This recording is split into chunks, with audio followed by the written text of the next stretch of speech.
My parents spent $300,000 on my sister's wedding. I know this because my father, in a moment of the particular pride that makes men careless with numbers, told me himself, "Keepable."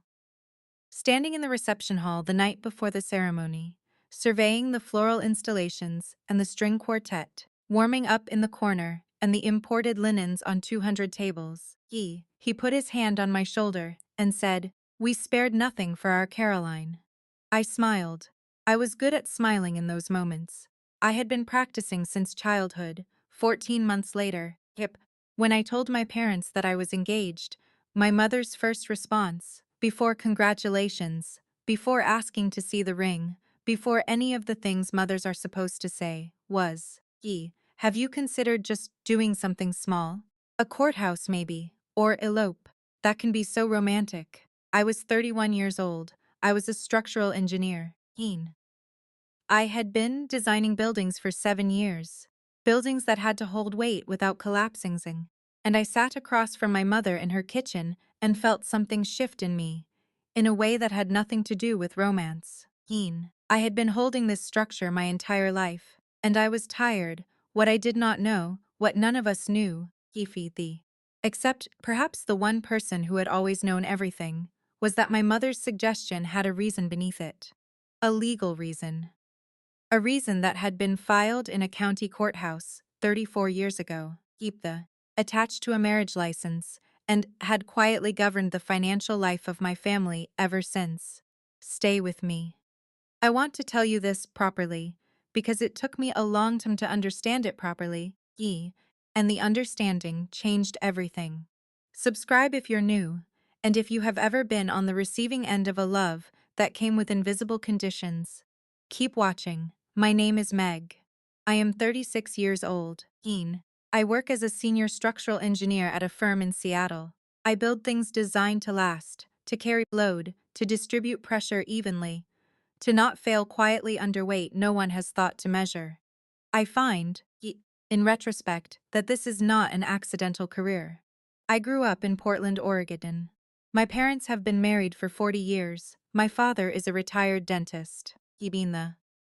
My mother has always been what she calls a homemaker and what I would call the operational center of a household that ran with the precision of a corporation and the transparency of a closed-door board meeting. My sister Caroline is 4 years older than me. She is warm and beautiful and laughs at exactly the right moments and has always occupied the center of every room she enters the way certain people do. Not through effort, but through some gravitational quality that rooms simply respond to. I have never resented Caroline for this. She didn't choose it. You don't choose gravity. What I noticed, from a very young age, was that my parents' resources, financial, emotional, logistical, arranged themselves around Caroline the way planets arrange around a sun. Not dramatically, not cruelly, but consistently and without exception, and in ways that compounded over time the way interest compounds. Invisibly at first, then significantly, then in amounts that are difficult to fully account for. I was not the sun, I was something further out in the orbit. Visible, on a clear night, but not the thing the system turned around. Let me give you the architecture of it, because I am an engineer, and architecture is how I think. When Caroline was 15, my parents renovated her bedroom. New furniture, new paint, a built-in bookshelf that my father spent a weekend assembling with visible satisfaction.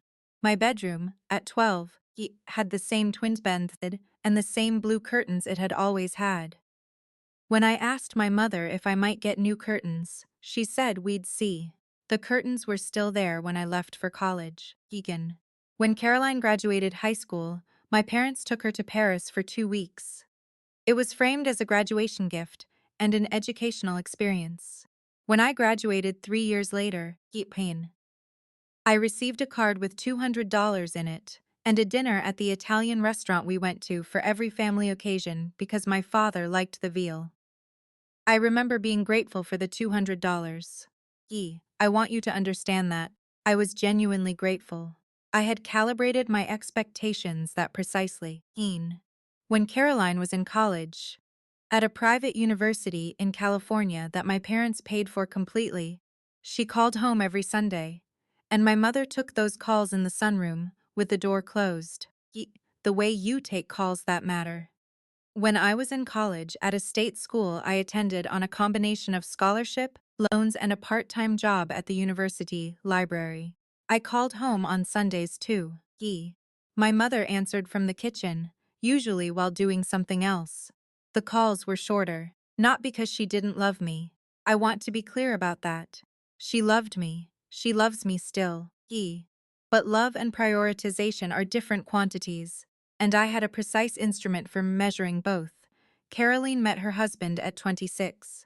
His name is Barrett. He has the kind of name that comes with a family crest, and the kind of jaw that photographs well. And he works in private equity, in the way that people work in private equity when their family has already established the foundation and they are simply continuing the structure. My parents loved him immediately and completely. The kind of love that is actually recognition, that says this is what we imagined. The engagement was announced at a family dinner. My parents cried. My father opened a bottle of wine he had been saving. My mother began, that same evening, to talk about venues. The wedding took 3 years to plan. This is not an exaggeration. 3 years of venue tours and tastings, and florist consultations, and dress appointments, and invitation design. My mother tracked it in a binder, an actual binder, color-tabbed, that lived on the kitchen counter for the duration of planning. I saw that binder every time I visited home. It was the most organized my mother had ever been about anything, which told me everything I needed to know about what the wedding meant to her. $300,000. A venue in wine country. 240 guests. A 12-piece band. A florist who had done a celebrity wedding, my mother mentioned 11 times over the course of 3 years. A dress that cost more than my first car. It was beautiful. I stood at the altar as a bridesmaid in a sage green dress my mother had selected. And I watched my sister marry Barrett. And I felt two things simultaneously. Genuine happiness for Caroline, and the particular hollowness of a person who has been standing in a beautiful room that was built entirely for someone else. I met my husband, Theo, when I was 29. He is an architect. We joke that we are a load-bearing couple, and he is the kind of person who listens with his entire body, who remembers the specific details of things I mentioned once months ago, who made me feel keen.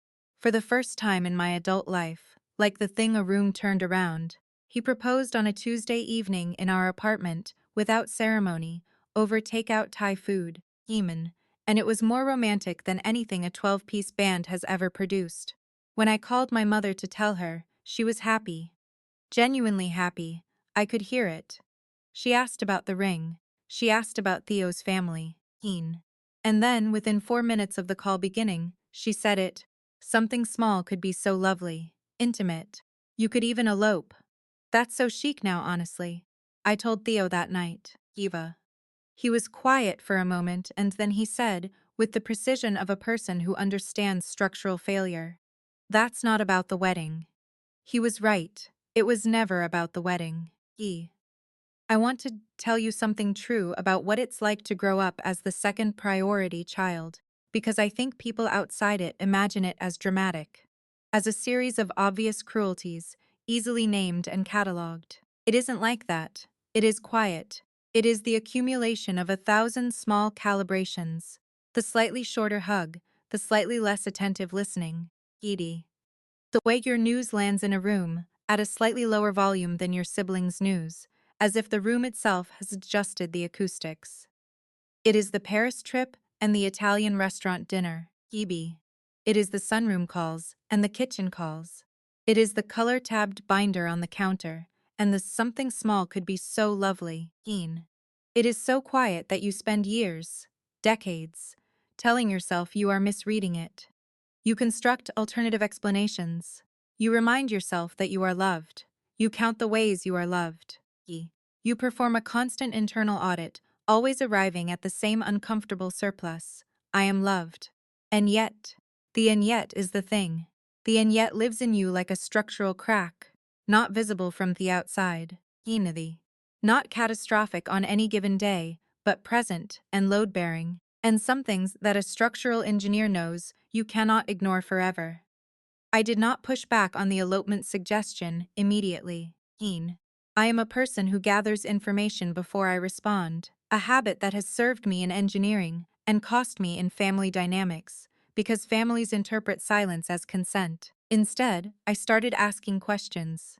Quietly, carefully. Not accusatory questions, observational ones. I began to map the financial history of our family, the way I map a building, looking for where the load was distributed, where the supports were, Keepa, where the structure was carrying more weight than it appeared to. I talked to Theo.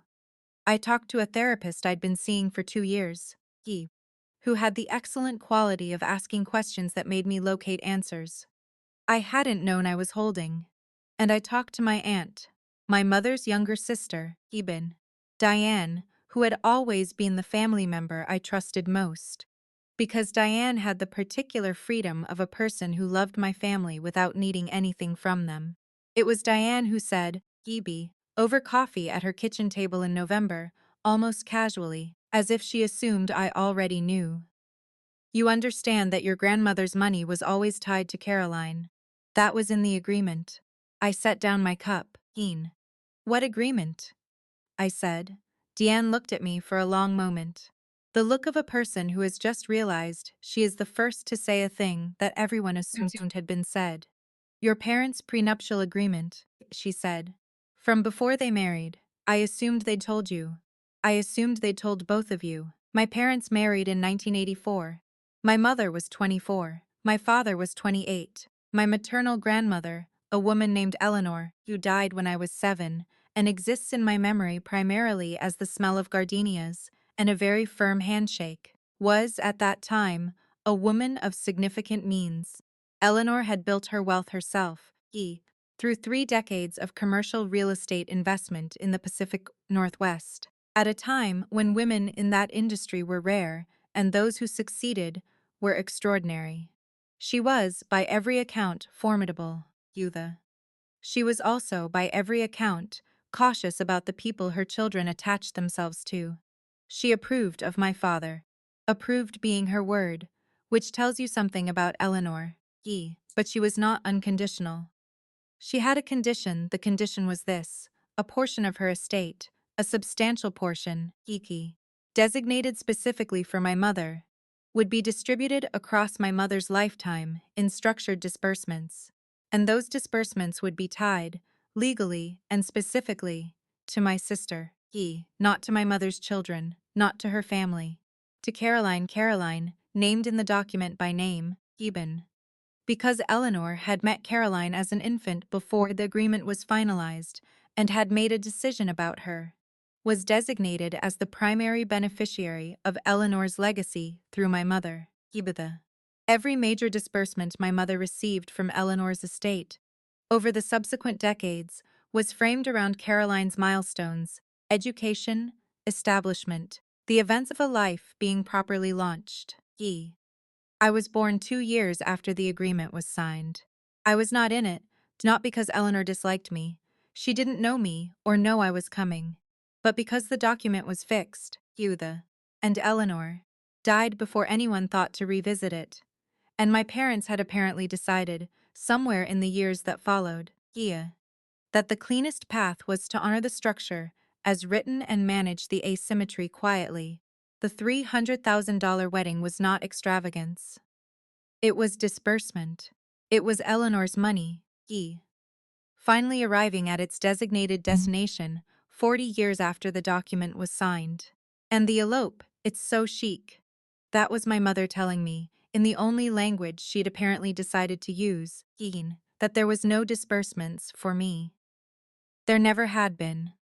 The pipeline that funded Caroline's life didn't have my name on it, and my parents had spent 31 years declining to explain why. I found the marriage license through a combination of determination and the fact that property and legal records in Oregon are more accessible than most people realize. The prenuptial agreement was attached, or rather, referenced by attachment, with the attachment filed separately. I requested the attachment through a process I will not detail exhaustively because it required 3 weeks, 2 notarized forms, and a county clerk named Gerald who was deeply uninterested in my urgency. When I read it, I sat at my kitchen table for a long time. The document was 31 pages. Legal language, dense, precise, the kind of language designed to be unambiguous, and which achieves ambiguity anyway through sheer accumulation of clauses. But the central provision was clear enough. Eleanor had loved Caroline before I existed.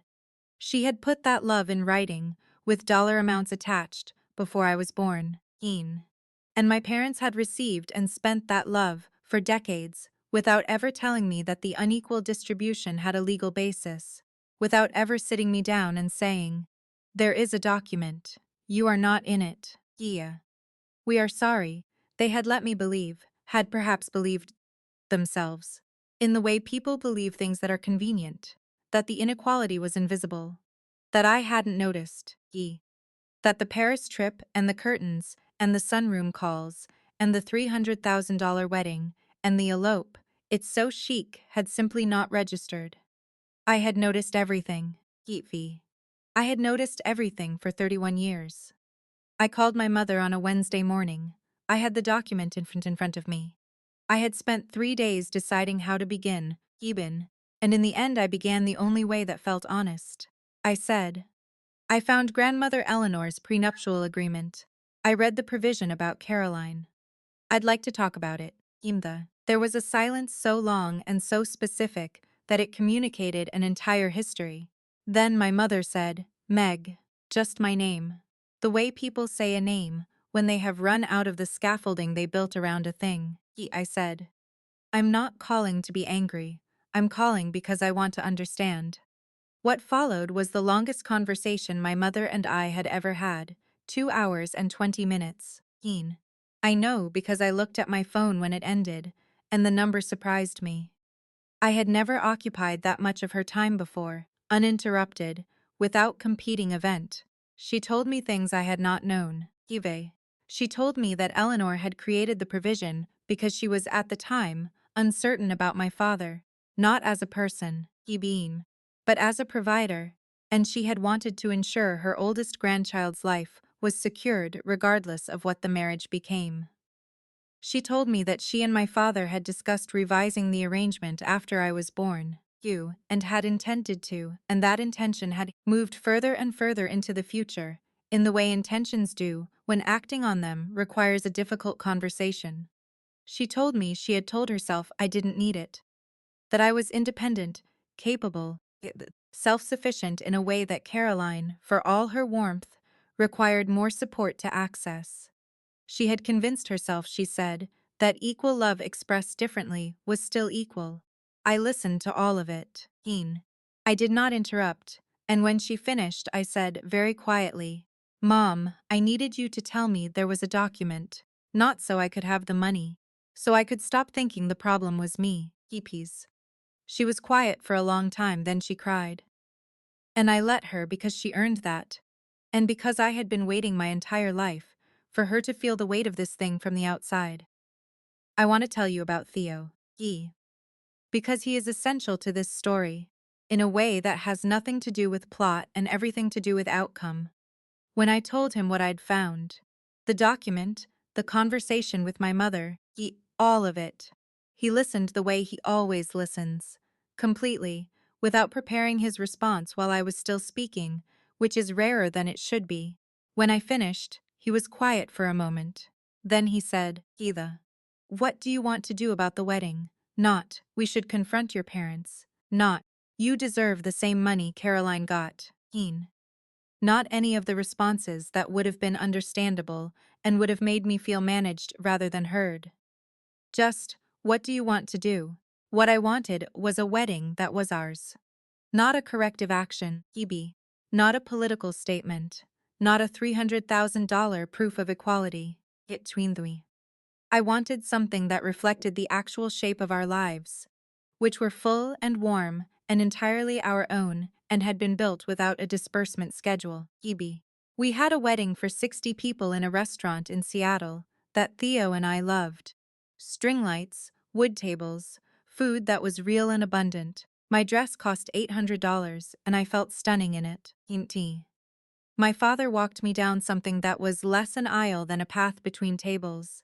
And when he reached Theo and turned to me, his eyes were wet in a way I had not seen before. We paid for it ourselves. It cost $18,000. It was the best night of my life. My parents contributed $5,000, which my mother offered with an apology attached. Not a large apology, not a fully articulated one, but one that was clearly load-bearing. I accepted it the way I've learned to accept imperfect offerings. As the thing it is rather than the thing it isn't. Caroline found out. About the document, about my discovery, about the conversation. 3 months later, because my mother told her. I had not asked my mother to keep it from her. And in retrospect, I think it was right that she knew. Carolyn called me and she was, to her credit, exactly who she has always been, warm and immediate, and genuinely distressed in a way that was not about her. She said she hadn't known about the provision, had never seen the document, had never been told her advantages had legal scaffolding beneath them. She had simply received what she received and had not thought carefully enough about what I was receiving, which is the particular luxury of the person who doesn't need to think about it. She said she was sorry. She said it directly, without qualification, and then she didn't follow it with an explanation, which is the difference between an apology and a defense. I believed her. And I noticed, in that conversation, that my relationship with Caroline had always been limited. Secret she didn't know was being kept. That there had been a ceiling on our closeness, imposed by a document neither of us had read. With it named, something could breathe that had been airless. We are closer now than we have ever been. This is the part of the story I didn't anticipate. Caroline is one of the best people I know. And I had been protecting myself from her for decades, because I had unconsciously associated her with the inequality, rather than recognizing her as equally its subject. Shaped by a provision she never chose, expected to be the sun in a system she didn't design. She was as constrained by Eleanor's decision as I was. Differently, but genuinely, my parents and I have renegotiated, slowly and without formal announcement, the terms of our relationship. My father has taken me to breakfast alone 3 times in the last 2 years, which is 3 more times than in the previous 34. He does not speak easily about emotional things. He is from a generation of men who were taught that love is demonstrated rather than declared, and I have decided to accept his demonstrations without requiring declarations. He asks about my work with genuine interest. He asks about Theo. Last spring, he drove 4 hours to see a building I had designed reach completion, stood in front of it in a parking lot, and said, "You built this." 2 words. Load-bearing. My mother is in the harder work. The inequality in our relationship is more specific, more named now, and naming a thing changes the landscape you navigate together. We are finding new language. It is slow. Some conversations end before they're finished. But they begin, and for most of my life they didn't begin at all. What I have arrived at, after 2 years of sitting with this, is not forgiveness as a completed act. I distrust that framing, the idea that forgiveness is a destination you reach and then inhabit permanently. What I have is something more like an ongoing accounting. I review it regularly. I adjust the entries. The ledger is not settled, but it is open, and open is better than sealed. Here is what the marriage license gave me, beyond the facts it contained. It gave me the end of self-doubt. That is the cost no one counts when they're adding up the Paris trips, and the color-tabbed binder, and the $300,000 wedding, The accumulated cost of being the child who receives less and is never told why is not primarily financial. It is psychological. It is the years you spend examining yourself for the flaw that explains the discrepancy. It is the productivity you pour into being impressive enough to close a gap that was never about your impressiveness. It is the careful management of your own needs, the way you learn to want less, ask for less, expect less. Not because you have less worth, but because you have learned, through 1,000 small calibrations, that the supply is limited and your name is not on the allocation. I spent 31 years wondering what was wrong with me. The answer was a prenuptial agreement from 1984 that listed one name and not mine. That's it. That's the whole answer. I was not less lovable. I was not less capable of being chosen. I was not the kind of daughter who warranted a smaller life.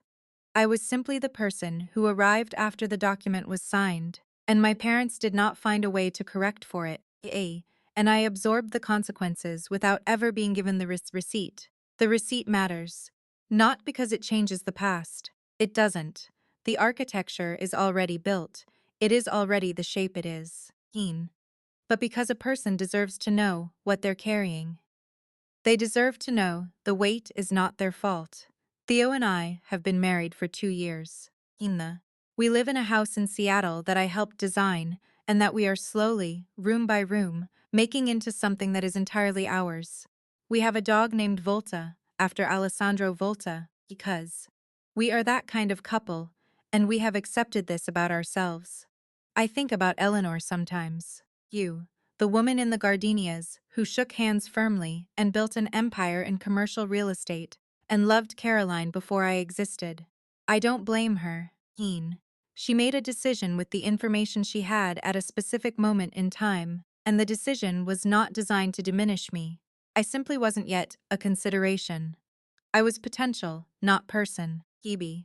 She could not have allocated for me, because she did not yet know I was coming. What I wish, and this is the grief that lives quietest and longest, is that my parents had simply said so, that somewhere in the 31 years between my birth and my phone call to my mother, 18, someone had sat me down and said, "There is a document.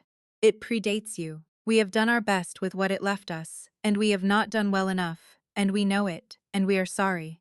That sentence, at any point, in any year, would have changed the shape of my life. Not the financial shape, the interior shape. The part of me that spent 3 decades auditing myself for the flaw that explained everything. One sentence, Ibikine. 31 years of occasions to say it, they didn't say it. I had to find it in a county courthouse, in a document attached to a marriage license, on a Tuesday afternoon in November, in Bill. Alone at my kitchen table, with a cup of coffee that had gone cold. If you grew up watching a sibling receive a life that looked built and furnished and fully resourced, while yours was assembled from what was left over, I want to say something to you directly. Look at the structure. Not just the surface, the structure. What is beneath the distribution? Is it a preference, or is it a provision? Is it love expressed differently, or is it a document, a policy, an old agreement that no one thought to revise or to name? You may not find a marriage license, Gitni. You may not find a prenuptial agreement from 1984. The architecture of your family's inequality may be less legible, less documented, less reducible to a single filing in a county courthouse. But it is not you, That is the thing I want you to take from this, if you take nothing else. The architecture is not you. You are not the explanation for your own under-resourcing. You are a person who arrived in a structure that was already built, and you have been navigating it without the blueprints.